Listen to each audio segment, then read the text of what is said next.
La guerra se supone que pasó y firmamos la paz, pero lamentablemente los defensores también seguimos siendo guerrilleros y comunistas. Y eso justifica desde la detención hasta el asesinato. Ahí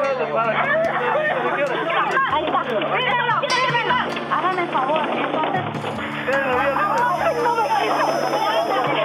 Creo que aquí sería de que las comunidades internacionales puedan hacer un llamado al mismo gobierno para que ya pare esta ola de criminalización y de acusaciones falsas. Aquí de la agricultura vive uno, aunque sea miserablemente, porque para hacer dinero casi no queda.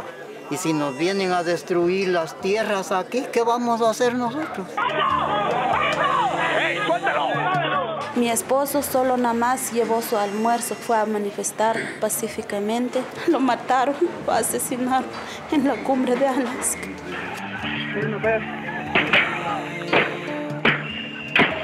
Y señalo a un militar, ¿cómo me van a creer? Pero si un militar me va a señalar a mí, a él sí le va a creer porque él tiene todo el apoyo desde arriba. Pasamos toda la decisión del gobierno a espaldas del pueblo, sin antes haber tomado en cuenta la propuesta de las comunidades en resistencia.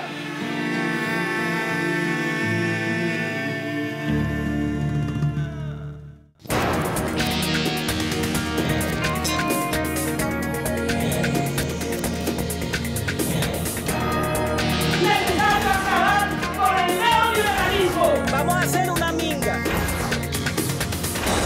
Soy Piedad Córdoba, activista de derechos humanos, y a donde quiera que vaya voy siempre en busca de una causa justa. ¡Tus luchas son nuestras luchas!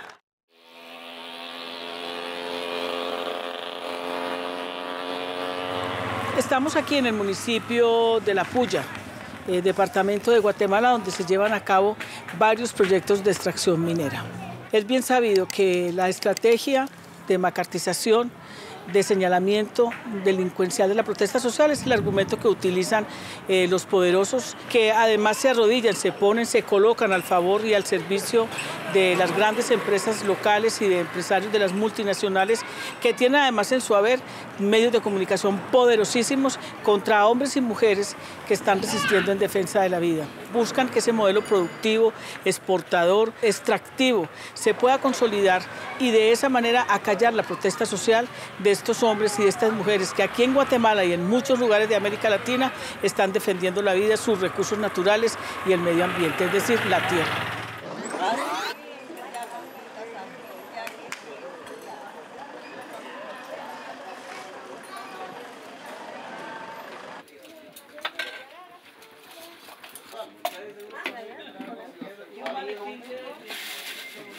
¿Cómo estás? Aquí. Muy bien, ¿y tú? Qué bonita. Gracias, igual. Bienvenida. La resistencia es la comunidad, la gente, esa valentía que se necesita para poder estar aquí, porque no es fácil, es desgastante y lo que las mantiene es la fe y la convicción de lucha.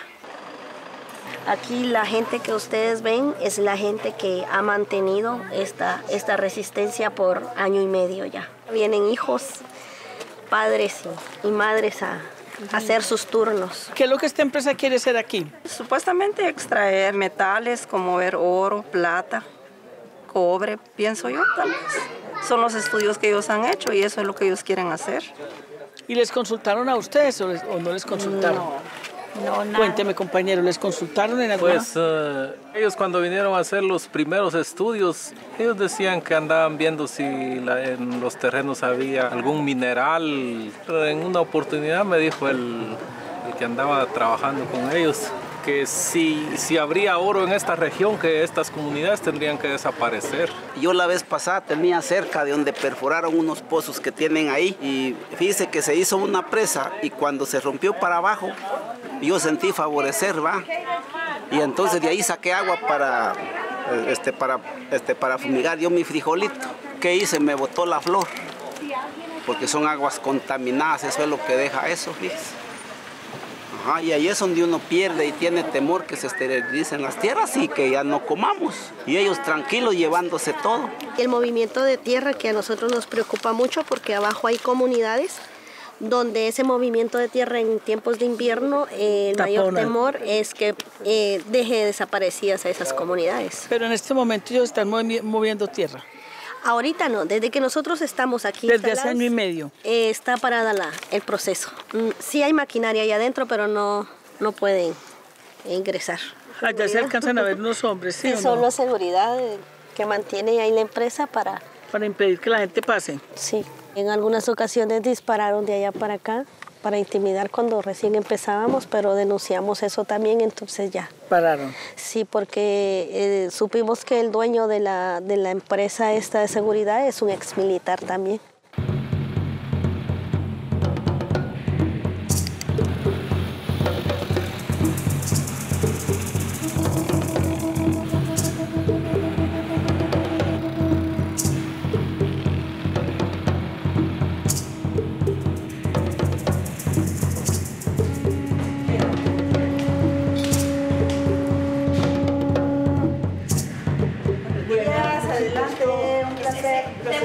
Bueno, Claudia, realmente un placer enorme poder estar contigo, sobre todo por lo que ha significado una vida de lucha dedicada a la defensa de los derechos humanos en países como Guatemala, que supuestamente abordan un proceso de paz, pero que lo que vamos viendo en el decurso de esos acuerdos es una gran concentración más bien de la violencia, de la violación de derechos humanos. ¿Qué es la criminalización de la protesta social? Es cuando se usa la ley tergiversándola para atacar y entonces se justifica que una manifestación comete delito y por lo tanto hay que reprimirla. Es cuando se amenaza con cambiar la ley o la estigmatización, que muchas veces está antes de que ocurran este tipo de cosas, donde empiezan a decir, es que los campesinos nada quieren, están siendo manipulados. ¿Quiénes están detrás de toda esta criminalización de la protesta, de considerar que quienes protestan legítima y pacíficamente frente a un statu quo establecido son delincuentes o son terroristas o son guerrilleros? Los mismos de siempre, las oligarquías. En países donde hay alta concentración de la riqueza, lo que ocurre es que hay grandes capitales, hoy capitales nacionales vinculados a capitales transnacionales, que deciden cuál es el modelo de desarrollo, que deciden cuál es el modelo de democracia y generar las condiciones para meter preso particularmente a los defensores que están en contra de la destrucción de nuestro ambiente. Se les llama guerrilleros y eso justifica desde la detención hasta el asesinato.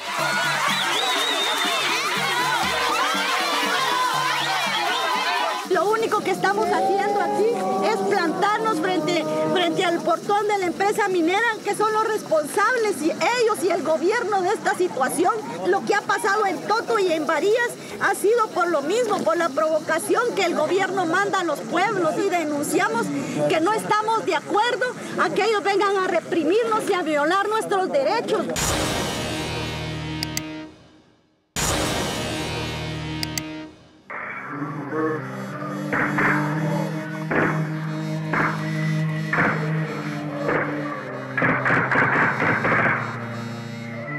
Pero la lucha de ustedes ha sido una resistencia pacífica y uno mira esto y ve la fuerza desmedida. O sea, en este cartel que está aquí se ve a ustedes, a las mujeres en primer plano, a ti hablándole a la comunidad. Se ve una desproporción de la fuerza pública. Vinieron con cantidades impresionantes de policías donde nos obstaculizaron todos los accesos a este punto.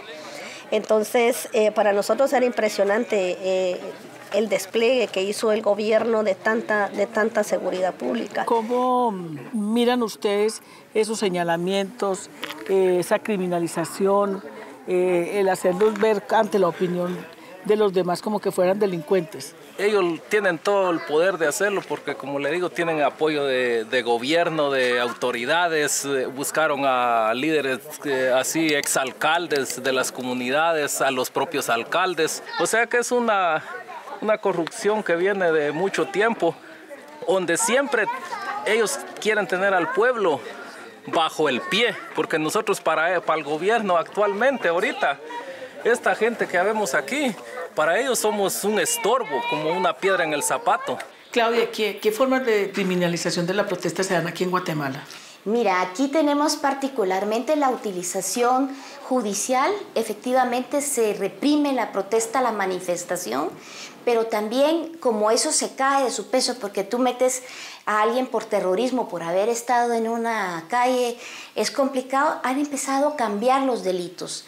Entonces a Yoli Oquelí la tienen acusada por calumnia, cuando si yo quiero acusar a los que me acusan a mí de ser guerrillera comunista y conspiradora, de calumnia, no, ¿cómo va a ser eso? La libertad de expresión. ¿Qué siente la comunidad? ¿Qué sientes tú? Que el gobierno está manejado por el sector empresarial y aquí se hace únicamente lo que los empresarios dicen.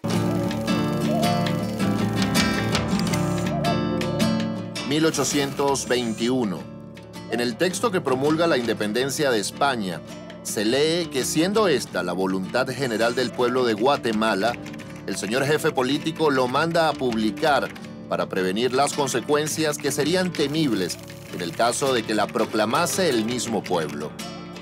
Con este alto grado de exclusión de las mayorías, nace la República en Guatemala, 1898-1920. La dictadura de Manuel Estrada Cabrera reprime a sangre y fuego toda oposición. Dicta leyes que garantizan el trabajo forzoso en las haciendas. 1927. Pobladores chajulenses rechazan la tentativa de los terratenientes de venderles sus propias tierras. Son asesinados 3 campesinos ixiles, 1 a manos del ejército y 2 a manos del finquero Lisandro Gordillo, quien es secretario municipal de Chajul y cuenta con el apoyo de las fuerzas de seguridad. 1934. Durante el gobierno de Jorge Ubico se emite el decreto contra la vagancia que obliga a los indígenas a realizar trabajos forzados y los convierte en criminales de rehusarse. 1936. Las comunidades mayas ixiles se levantan contra la imposición del trabajo forzado, escribe un cronista ixil. Cuando capturaron a nuestros 7 principales, los encarcelaron. Cuando eran las 10 de la mañana, el 22 de junio, 1 a 1, los sacaron de la cárcel y delante de toda la gente los fusilaron. 1944-1954. Guatemala vive un periodo de garantías constitucionales y reivindicaciones sociales bajo los gobiernos de Juan José Arévalo y Jacobo Arbenz. La Constitución de 1945 proscribe el trabajo obligatorio de los indígenas en las fincas, se lleva a cabo una reforma agraria y otras medidas que benefician a las mayorías. 1954. Con la colaboración de la CIA se lleva a cabo un golpe de Estado que deroga la Constitución de 1945. 1960-1996. La violación de los derechos humanos es utilizada por el Estado como estrategia de control social. Se estima en 200.000 las víctimas del conflicto armado guatemalteco. 2012. El gobierno del general retirado Otto Pérez Molina sale en defensa de la empresa transnacional Energuate, de capitales británicos, y reprime una pacífica movilización indígena que protesta contra las tarifas. Mata a 6 indígenas, hiere a otros 41. Es la primera masacre consumada por el ejército contra población civil desarmada desde la firma de la paz en 1996.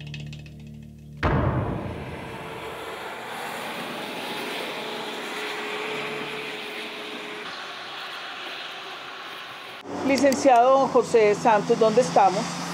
Estamos en Alaska, en el kilómetro 170, límite entre Totonicapán y Santa Catarina y Zapotlán. ¿Cómo me puede relatar realmente qué fue lo que ocurrió ese 4 de octubre de 2012, que entre otras cosas es el Día de la Paz de San Francisco de Asís? Pues el 4 de octubre una delegación de 48 cantones se encontraba en Guatemala para presentar peticiones. Y aquí la gente se había reunido para que se atendiera a la delegación que se había enviado a Guatemala. La gente en realidad realizaba una manifestación pacífica y lo único que portaban las autoridades es su vara, la vara de la autoridad, que es la que porta en este momento. Y no es cierta toda esa versión que se dice que las personas actuaron con violencia, porque lo único que traían era su alimento, es decir, su almuerzo.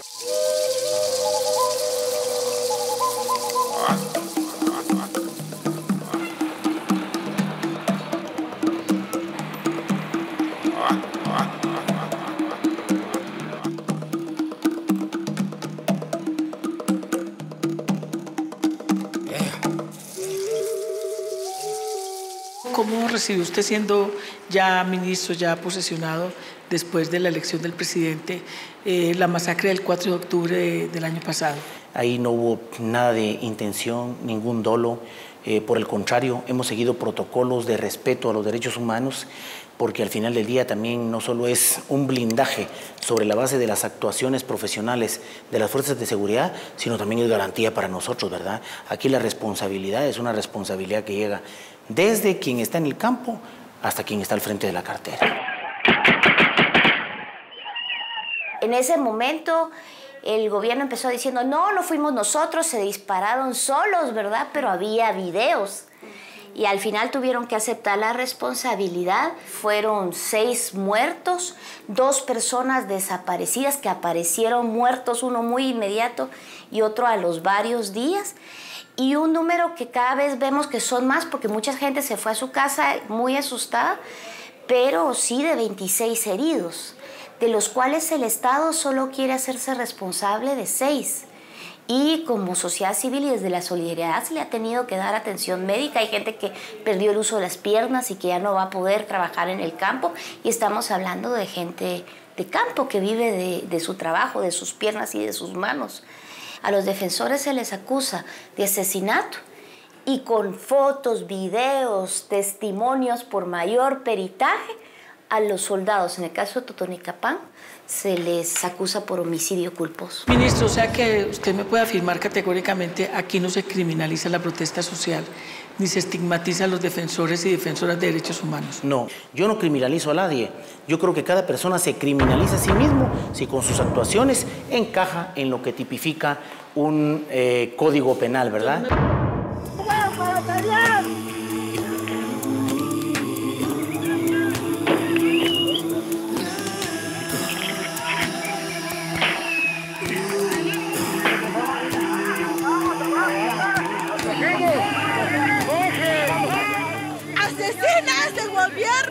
Los soldados y los antimotines lo mataron a mi hermano. Ellos nos atacaron así traccionalmente. Nosotros estamos así pacíficamente y cuando ellos de repente llegaron a atacarnos y los soldados dispararon de una vez así.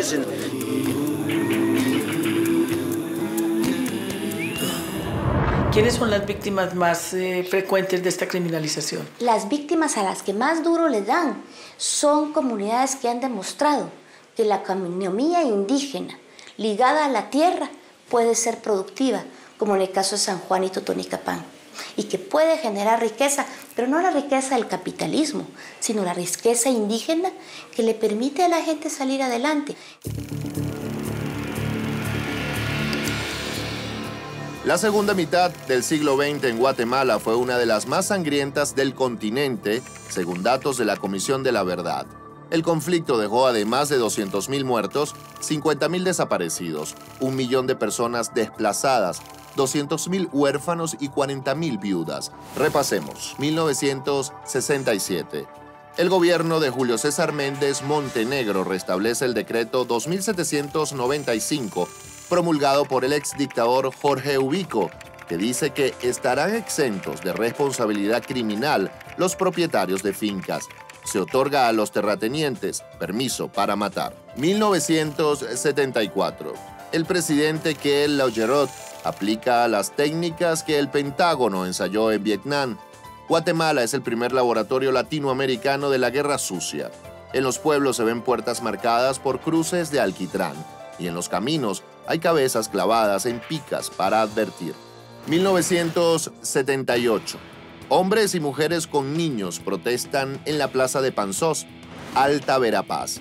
Reclaman sus tierras y denuncian agresiones de los terratenientes. El ejército ametralla a los manifestantes. Hay 53 muertos y 47 heridos. El presidente criminaliza a vivos y muertos. Declara que el ejército actúa en legítima defensa ante un plan de subversión patrocinado por Fidel Castro. 1980. Como mecanismo de control, la tarjeta militar sustituye a la cédula de vecindad como documento de identificación.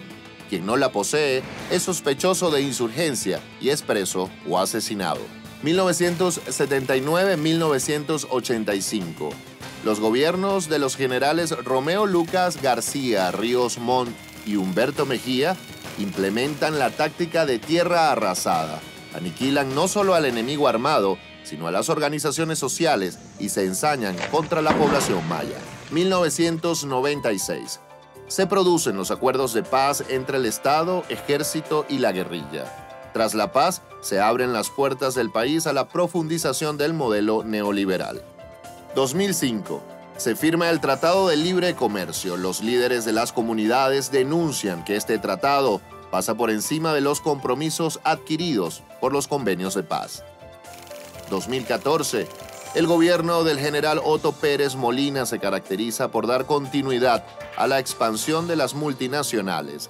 Las comunidades campesinas e indígenas mantienen un estado de resistencia pacífica. El gobierno interpreta esto como acciones desestabilizadoras de la paz social y se incrementan las judicializaciones y agresiones a líderes populares. El pueblo, en tanto, sigue llorando a sus víctimas.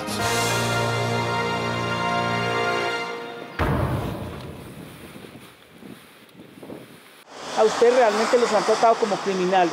Yo creo que esto de la criminalización viene después de la caída de las Torres Gemelas en Estados Unidos. Entonces, todas las personas que no estamos de acuerdo con lo que ocurre, se nos acusa de terroristas. Esa es la calificación jurídica que se hace de las actividades que realizamos. Pero en realidad lo único que hacemos es la defensa de nuestros derechos. ¿Le ha pedido perdón el gobierno al pueblo de Totonicapán? No le ha pedido perdón al pueblo de Totonicapán, son 6 muertos.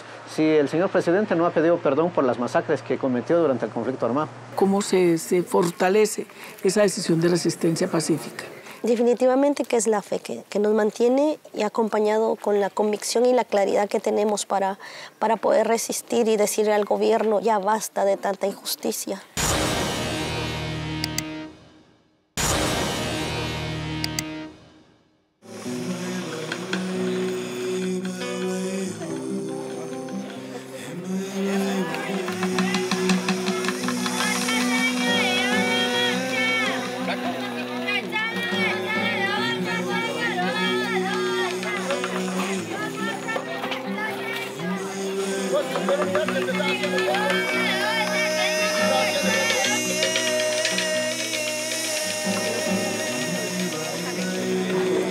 Bueno, muy buenos días a todos y a todas. Vinimos a presenciar un hecho que nos parece muy doloroso y es la entrega de las lápidas a las mujeres y a las familias de quienes fueron asesinados el 4 de octubre del año pasado. Mi esposo se fue a manifestar pacíficamente el 4 de octubre, se fue como a las 6:30 de la mañana. Yo preparé su almuerzo y su desayuno. El motivo, la manifestación es del 5 años de magisterio y la energía eléctrica, porque somos pobres, ya no podemos dar el estudio a nuestros hijos, ya no podemos pagar la luz. Mi esposo es un triste campesino, no es un marero. ¿Cómo es posible? Lo mataron, lo asesinaron. ¿Por qué lo hizo el ejército? Porque somos pobres indígenas. Fueron a alegar nuestro derecho, pero el gobierno no quiere hacer diálogo, no dieron una respuesta así legalmente. De una vez llegaron los ejércitos a matar los pobres manifestantes. Yo agradezco públicamente a la licenciada Rosa por ese esfuerzo, pero también a cada uno de los alcaldes que fue motivando en su comunidad la recaudación de los fondos. Creo que es el último momento que estamos aquí con sus nombres en la casa comunal. Les agradecemos por su vida, por su esfuerzo que nos dieron, porque es ejemplo para nosotros en la defensa de nuestros derechos. Muchas gracias. Que su muerte se haga vida. Nuestros ideales apenas están empezando, no han terminado y no se terminarán nunca hasta que se respeten verdaderamente nuestros derechos y hasta que se nos reconozca y se materialice lo que dice la Constitución de la República. Entonces, hermanos, les vamos a recordar, porque ustedes no están muertos, viven en nuestros corazones.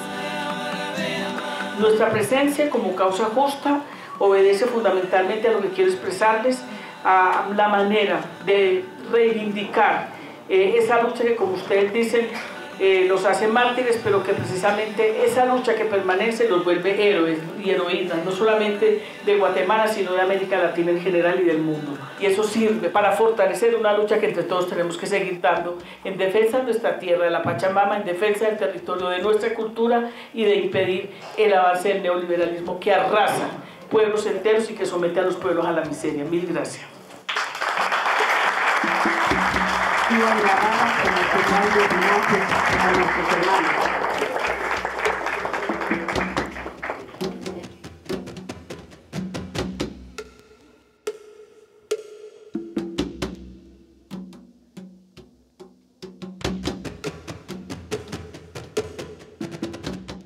Bueno, Yolanda, ¿qué es lo que te da la fuerza para esta lucha tan importante? Principalmente es la fe que tengo, que no estoy sola, que Dios está conmigo. Y estas dos bellezas que me acompañan, que son mis hijos. Son mi motor, son mi aliento, mi fuerza. Cuando en los momentos tristes y me siento frustrada por tanto que nos ha tocado pasar, ellos son mi fuerza. ¿Qué Guatemala quisieran tener? ¿Qué Guatemala del futuro para todos estos niños? Una Guatemala donde de verdad haya paz. Para nosotros, todos los pueblos en lucha, queremos ver una Guatemala libre de minería.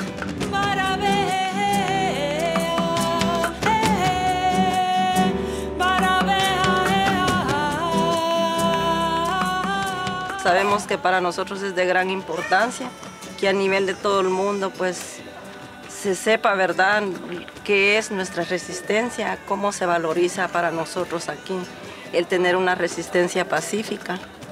Y aquí pues esperamos en Dios pasar el tiempo que sea necesario para defender nuestra madre tierra, que sabemos que es el provecho para nuestros hijos, para nuestros nietos y para todas las generaciones enteras.